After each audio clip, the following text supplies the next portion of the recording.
Well, you'd have to be living under a rock if you haven't heard of Mollie Tibbetts over the past 3 weeks. She's the young college student that has gone missing and is presumed kidnapped from the town of Brooklyn, Iowa. The family has held out hope, and as time goes on, it seems to get more scarce that this will turn out with a good ending. But I'm reminded of an actual crime that happened in Memphis, Tennessee in November of 1982. A guy by the name of Ernest Stubblefield went into the home of Leslie Gattas. She was 15 years old at the time and lived there with her parents on Shady Glen Road in East Memphis. He kidnapped her, put her in the family car, drove the family car to a church about 2 miles away, and put her in a crawl space in the church in the attic. He then drove the car back to the residence and walked back to the church. And that's where Leslie Gattas spent the next 4 months, in this crawl space with this nut. She left numerous messages trying to get the congregation to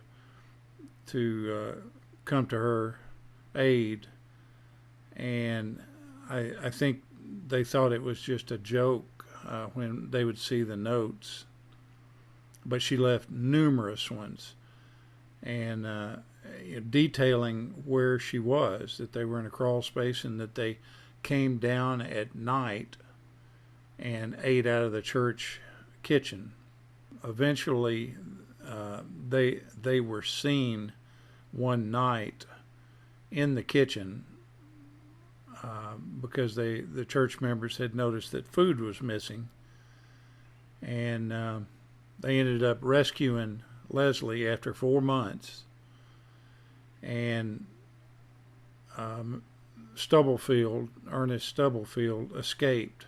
He was finally captured about 3 weeks later in a church that was called Union Avenue Church of Christ, and he was living in there. And when they caught him, he had like 27 sets of keys to different churches from around the Memphis area.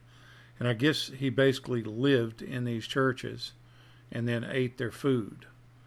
The church that he kidnapped Leslie Gattas at and held her at, he had been living there 9 months prior to him kidnapping her. But anyway, it's just kind of a ray of hope for the Mollie Tibbetts family. And this Leslie Gattas went on to become, she went to school at LSU, went to law school in Memphis, and is a successful attorney in the Memphis area now, and has been, I think, for 25 years. So it's kind of a sweet ending to a really sad story, and hopefully the Mollie Tibbetts story will be the same. Thank you so much for watching.